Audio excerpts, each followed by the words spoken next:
Engkau Tuhan di tempat yang maha tinggi, Engkau yang maha kuasa, Engkau sanggup, Engkau menggenapi apa yang Engkau firmankan di dalam Yesaya 60. Kami percaya Tuhan, semuanya akan Kau genapi. Mengucap syukur Tuhan, seperti yang firman-Mu katakan, bahwa kambing domba Kedar akan berhimpun kepadamu, dan domba-domba jantan akan dipersembahkan di atas mezbah-Mu, karena itu yang berkenan kepadamu. Tuhan, terima kasih, Engkau akan menyemarakkan rumah keagungan-Mu. Kami berdoa di dalam nama-Mu Tuhan, kirimkan jiwa-jiwa daripada Kedar dan Nebayot itu Tuhan. Kirimkan Tuhan, kirimkan Tuhan. Engkau yang akan melawat bangsa kami dari ujung ke ujung Tuhan, dari segenap penjuru. Engkau yang akan mendatangkan jiwa-jiwa itu datang kepadamu, karena Engkau sudah menyingkapkan, membukakan akan selubung-selubung yang diselubungkan kepada mereka. Engkau yang akan terus melawat dengan roh-Mu Tuhan, sehingga mereka menyadari akan kebutuhan mereka, akan juru selamat yang ada hanya pada nama Yesus Kristus Tuhan itu. Terima kasih Bapa, kami mengucap syukur. Dalam nama Tuhan Yesus kami berdoa. Amin. Shalom saudara-saudara. Saya akan share tentang Kristen sehat. Tapi Kristen sehat ini bukan tentang makanan sehatnya ya, tapi tentang hubungan. Setiap orang mau tidak mau kan bersosialisasi ya, berhubungan satu dengan lain. Begitu juga orang Kristen membuat terlibat dengan orang lain. Nah, menjadi orang Kristen itu enggak bisa sendirian karena tidak sesuai dengan firman Tuhan ya. Firman Tuhan juga ngomongkan di dalam kitab Kejadian bahwa tidak baik kalau manusia itu seorang diri saja. Kita nih menjadikan Tuhan Yesus sebagai kepala. Maka orang percaya yang lahir baru, ngerti jadi ya, yang lahir baru nih, ngerti, dia dimasukkan ke dalam kerajaannya Tuhan, ke dalam kerajaan Allah ya, adalah anggota seorang terhadap yang lain. Saya anggota seorang, nah semua anggota. Nah ini nih kita nih terlibat, satu sama lain mesti terlibat gitu ya. Kita nggak boleh terlepas dari tubuh Kristus. Karena merupakan kalau kita terlepas dari kumpulan tubuh Kristus ya, nanti saya sharekan yang selanjutnya, maka ada konflik yang tidak terselesaikan di dalam diri. Misal saya tidak mau gabung dengan orang Kristen yang lain, saya mau menyendiri, saya cukup baca buku, saya cukup dengerin firman, saya cukup semua YouTube dilahap. Saya tidak bergaul dengan siapa-siapa, itu berarti saya terlepas dari tubuh. Nah, ada sesuatu yang tidak terselesaikan di dalam diri saya, konflik saya. Makanya saya nggak mau berhubungan dengan orang-orang lain. Mungkin sakit hati, kepahitan, ada luka, tidak percaya atau udahlah nggak peduli gitu ya. Itu pokoknya nggak gaul lah pokoknya. Kadang-kadang kalau kita nih tidak terlibat dengan orang lain, saya juga pernah berpikir gini, kalau saya tidak terlibat dengan orang lain itu lebih bagus. Kelihatannya lebih bagus. Karena apa? Karena saya tidak akan terluka, saya tidak akan menyakiti dan disakiti, saya tidak akan ngalamin hal-hal yang tidak enak gitu ya. Tapi masalah-masalah yang mendalam itu yang ada di hati kita tidak pernah terjadi bila kita ini sendirian. Bayangkan kalau kita sendirian nih, pasti kita nggak mungkin berbenturan kan, manusia menajamkan sesamanya. Kita nggak mungkin ditajamkan ya kalau itu. Contohnya nih ya, kita nih tidak akan menyadari kekurangan kita jika kita tidak diberitahu oleh orang lain. Seperti saya ya, saya dulu nggak ngerti, karena saya itu kalau menurut saya sih, saya percaya gitu ya. Tapi setelah saya percaya terselip juga di hati saya mikir, karena saya ngerasa pernah terluka, jadi saya mikir, wah orang itu tuh begitu ya. Terus saya banyak dengar nih tentang orang lain. Lalu saya pikir, iya orang itu kayak gitu. Jadi saya punya negative thinking sampai suatu saat ada seorang, termasuk orang dekat juga, ngirim berpikirlah positif gitu ya. Saya baru iya saya tuh jangan terlalu syak, jangan terlalu curiga, lalu cepat menghakimi gitu tuh. Enggak boleh seperti itu ya. Itu salah satu contoh kalau kita tidak gaul sama orang lain. Seperti gini, kalau kita enggak gaul sama orang lain, kita nih memikirkan yang negatif, tidak ada yang nasihatin kita. Kita memikirkan yang negatif, kita tidak bisa ngobrol sama orang dan orang itu beri masukan kepada kita. Jadi si jahat itu, musuh kita ini nyerang kita. Tuh lihat, bener kan? Tuh lihat si A, bener kan? Bener kan? Terus menerus, dan kita lama-lama masukin segala sesuatu yang dari si jahat. Jangan pernah sendirian. Makanya dikatakan jangan menjauhi ibadah. Jangan menjauhi ibadah. Kalau kita menjauhi ibadah bisa jadi serangan gitu ya. Seperti kita nabur benih nih. Kita menabur benih lebih baik di banyak tempat. Tidak di satu tempat saja. Misalnya, saya nggak gaul sama siapa-siapa, saya cukup di keluarga aja.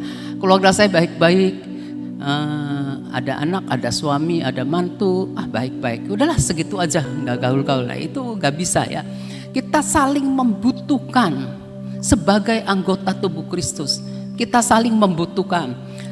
Karena kita nih butuh untuk keseimbangan, butuh untuk pertumbuhan, butuh untuk pembentukan. Kita nih butuh teman. Kita enggak bisa untuk bertumbuh sendirian gitu, enggak bisa. Benar, dalam hal rohani enggak bisa, sebab itu tidak sesuai sama firman ya. Jadi orang percaya itu tidak dapat berdiri sendiri tanpa keterikatan dengan bagian tubuh yang lain. Kalau orang percaya lahir baru, menjadikan Yesus Kristus Tuhan sebagai kepala dari tubuh. Kita menundukkan diri kepada Yesus. Nah, kita butuh anggota tubuh yang lain.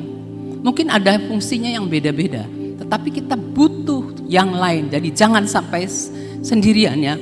Manusia itu kita harus tahu fungsi dan panggilan jelas.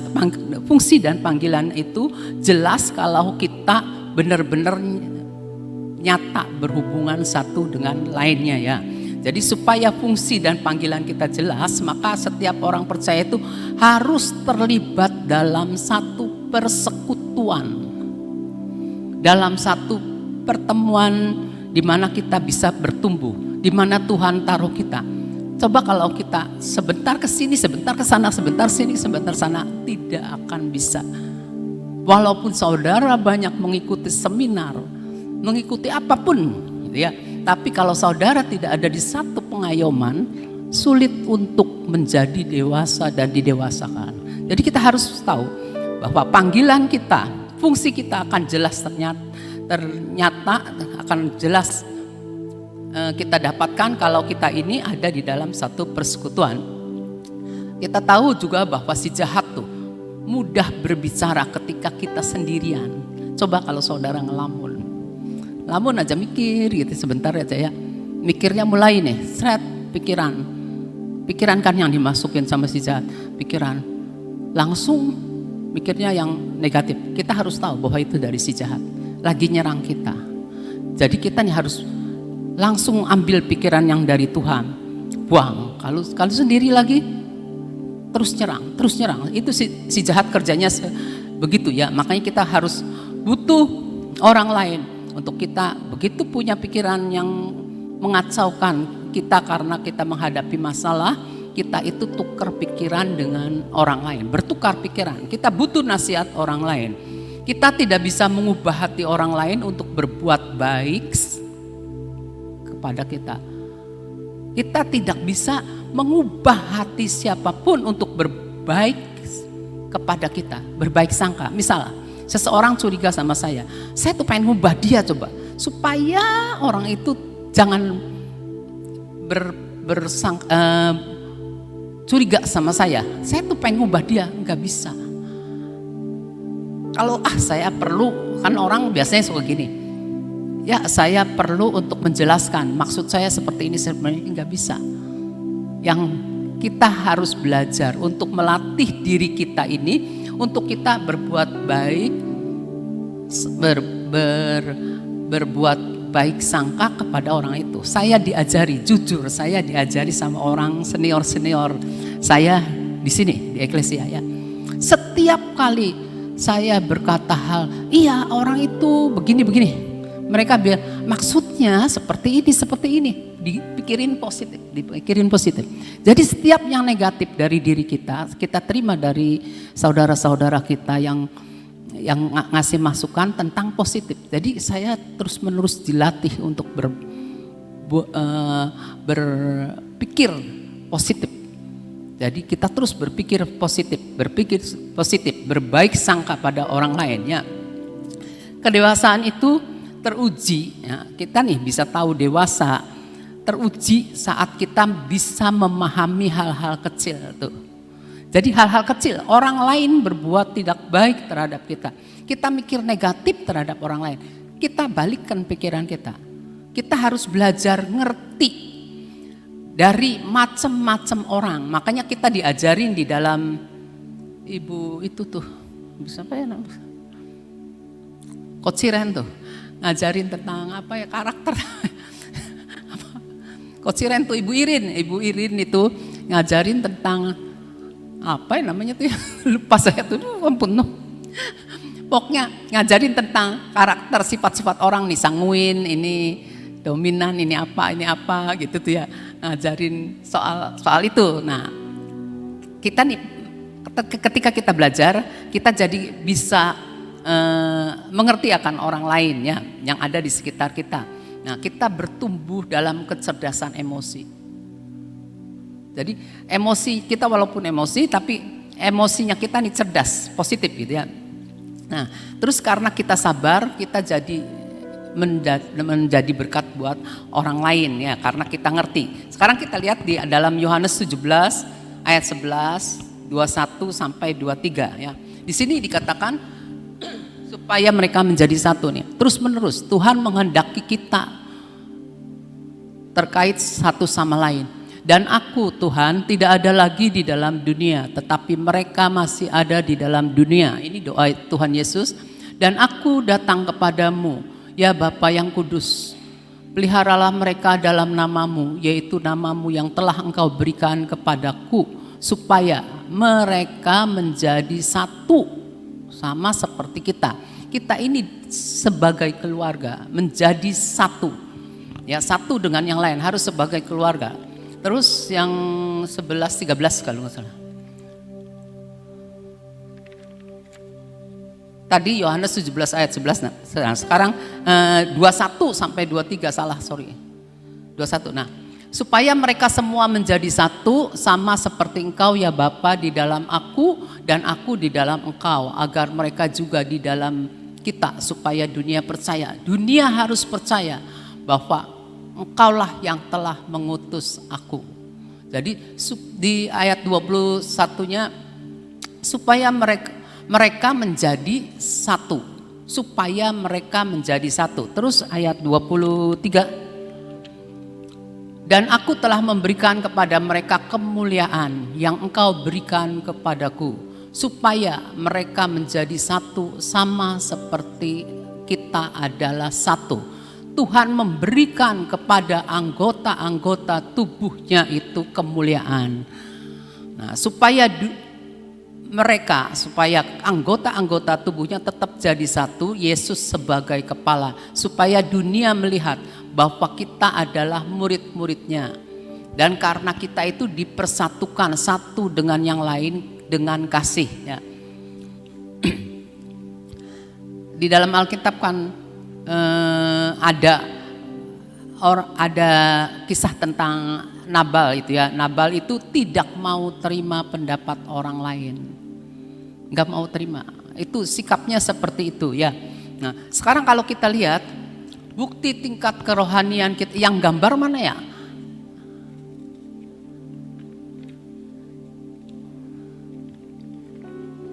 Yang gambar tuh. Kedewasaan itu tidak dimulai ketika kita bicara hal-hal besar, tetapi ketika kita mulai mengerti hal-hal yang kecil. Ya, hal itu tuh sepele ya, tapi kalau kita mengerti itu luar biasa gitu ya.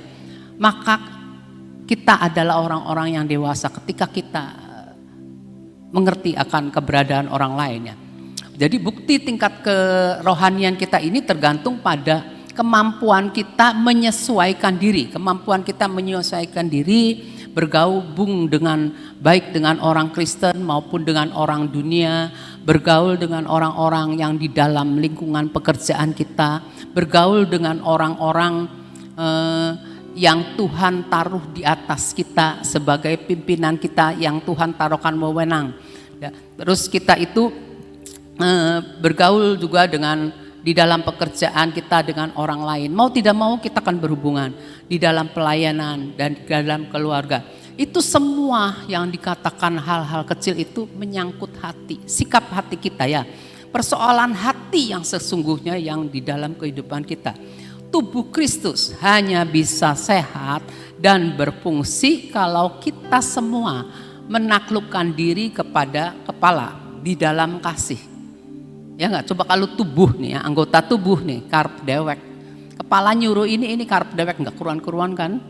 Nah, kita jangan sampai seperti itu. Kita mau menaklukkan diri dalam kasih kepada Yesus Kristus sebagai kepala ya. Mereka yang suka menyendiri biasanya dikarenakan yang menurut saya ingat nih ya, sukanya menyendiri nih, orangnya enggak mau dibentuk. Tidak mau dibentuk, jadi suka nyendiri, wislah gitu ya. Terus tidak butuh orang lain. Saudara bisa bayangin sendiri, orang yang tidak butuh orang lain itu kayak apa? Orang yang tidak mau dibentuk kayak apa ya? Terus tidak mau dinasihati, tidak mau dikasih tahu sama orang lain. Orangnya senangnya cuma ngomong, pengennya minta didengar.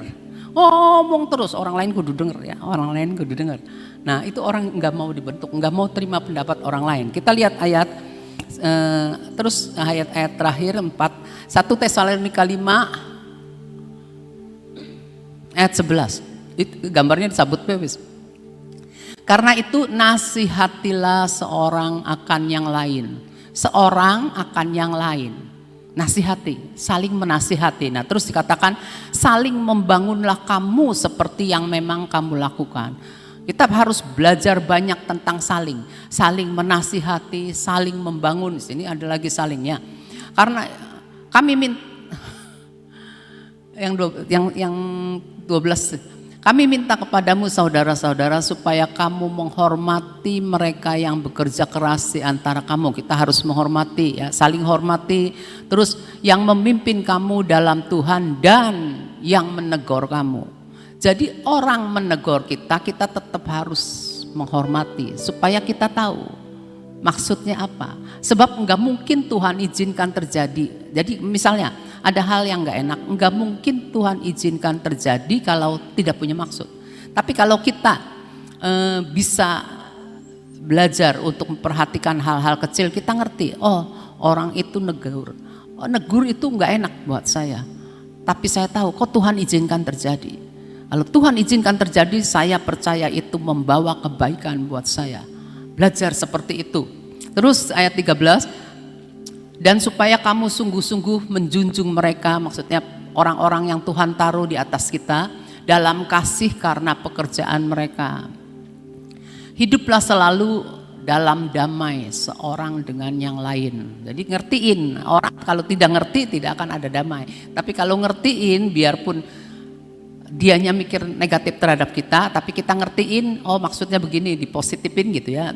Kita berpikir positif maka akan selalu ada damai. Paling enak ada damai. Ibrani 10 ayat 25. Janganlah kita menjauhkan diri dari pertemuan-pertemuan ibadah kita seperti dibiasakan oleh beberapa orang. Tetapi marilah kita saling menasihati dan semakin giat melakukannya menjelang hari Tuhan yang mendekat. Hari-hari ini adalah hari mendekati hari Tuhan. Saling tetap kita bersatu supaya kita ini terjaga. Kawanan domba ini harus ada di dalam satu penggembalaan. Kita nih harus butuh gembala. Kita butuh penggembalaan supaya domba karep dewek gitu ya. Jangan domba itu kan mestinya ngintil. Kalau kesesat repot kalau sesat. Saya punya anjing saya beranak 2 lagi. Jadi anjing di rumah saya ada 6 saudara. Si mamahnya, si induk itu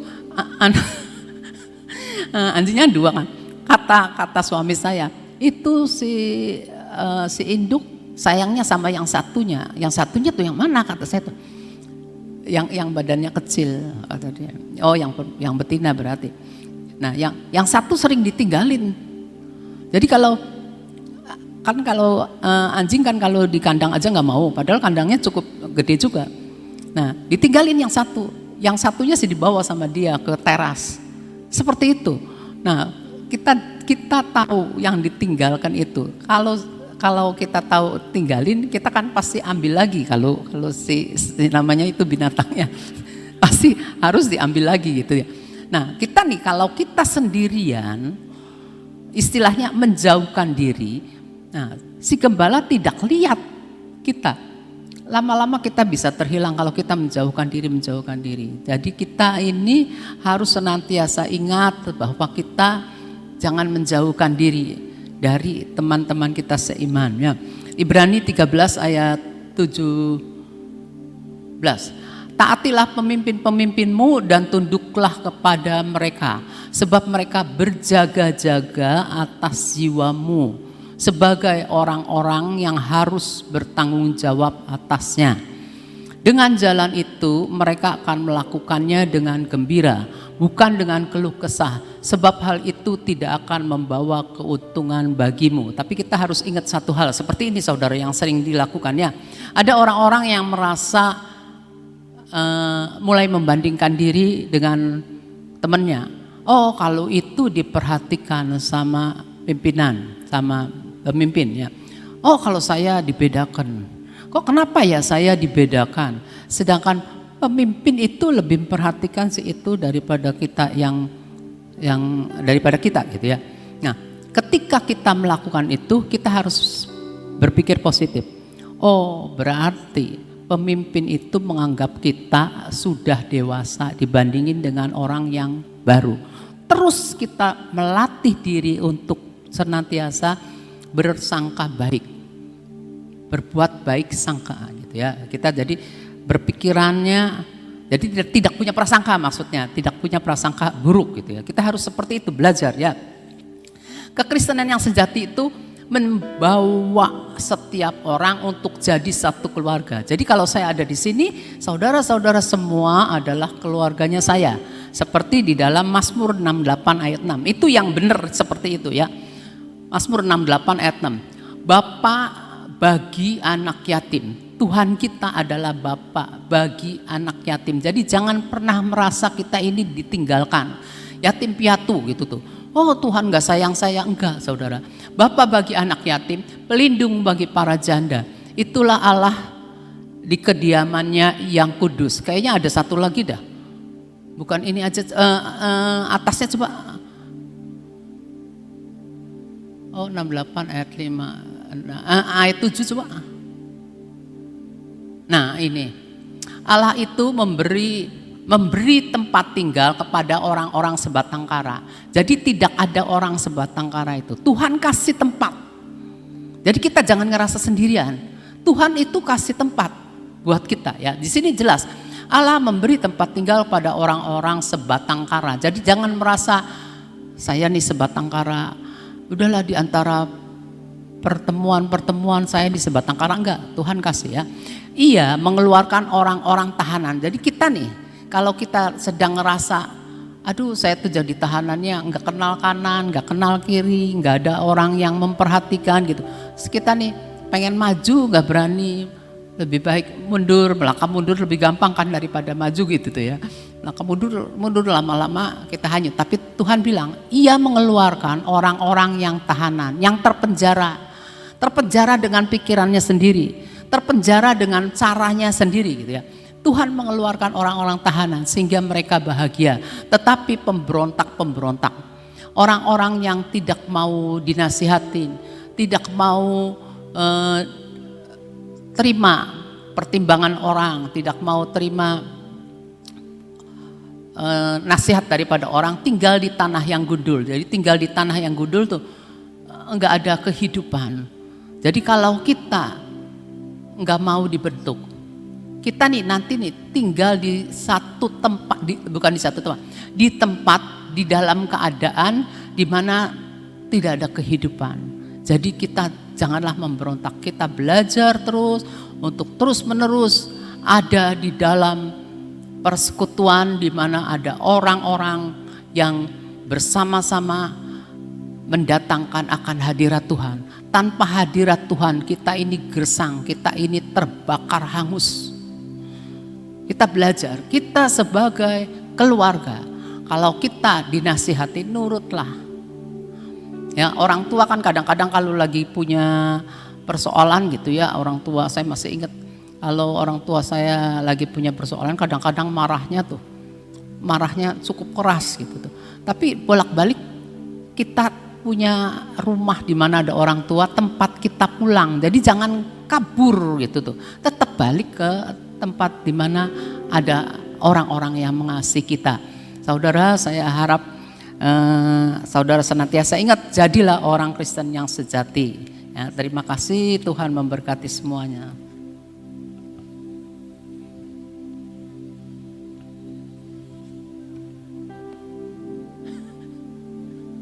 Yuk kita sama-sama berdoa.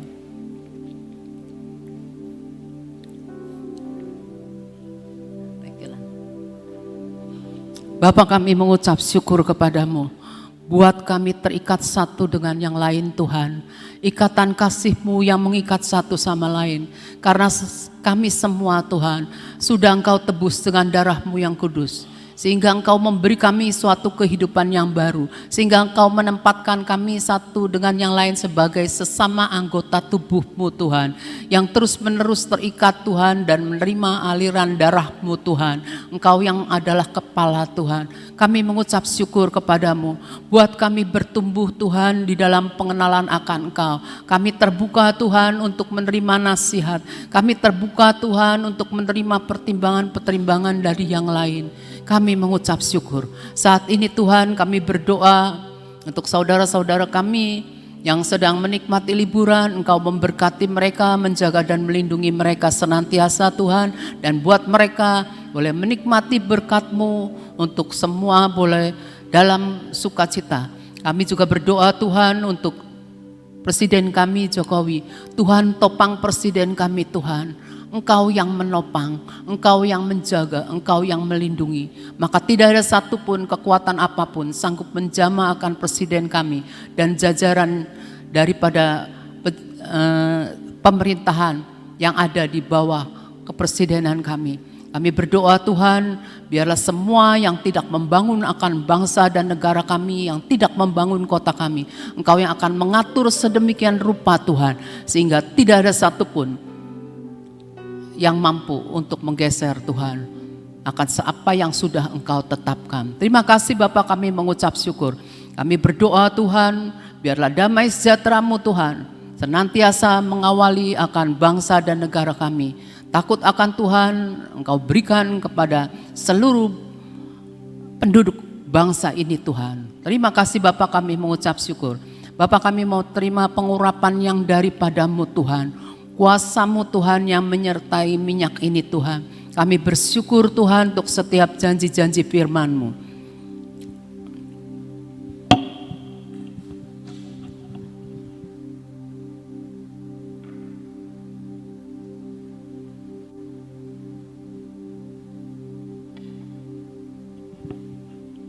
Saat ini Tuhan, Engkau Tuhan yang akan membuat pikiran kami selaras dengan Engkau Tuhan. Kami terima pikiran Kristus. Kami buka Tuhan hati kami untuk menerima semua yang ilahi yang daripada-Mu Tuhan. Tidak ada lagi Tuhan hati yang memberontak Tuhan. Telinga kami Tuhan terbuka untuk mendengar suara yang daripada-Mu Tuhan. Lebih daripada suara-suara yang bukan daripada-Mu. Kami mau tutup telinga kami untuk perkara yang sia-sia. Saat ini Tuhan, mata kami olesi dengan minyak supaya kami lebih jelas lagi melihat apa yang sedang Engkau ingin tunjukkan kepada kami. Mulut, lidah, bibir ini Tuhan, kami serahkan kepadamu. Jadikan setiap perkataan yang keluar dari mulut bibir kami ini membangun sesuatu yang lebih baik Tuhan. Menciptakan sesuatu yang memuliakan nama-Mu Tuhan. Terima kasih Bapa. Kami urapi tengkuk ini Tuhan. Setiap celah yang ada tertutup dalam nama Tuhan Yesus Kristus. Tertutup dalam nama Tuhan Yesus. Tangan ini Tuhan kami persembahkan untuk melakukan perkara-perkara yang daripada-Mu Tuhan dalam pekerjaan kami, pelayanan kami. Kami mengucap syukur Tuhan. Kami mengurapin akan kaki ini Tuhan, untuk kaki ini berjalan Tuhan di trek yang daripada-Mu Tuhan. Terima kasih kami mengucap syukur. Segala hormat, pujian, kemuliaan bagi Engkau Tuhan. Di dalam nama Tuhan Yesus Kristus kami sudah berdoa. Kita sama-sama katakan amin.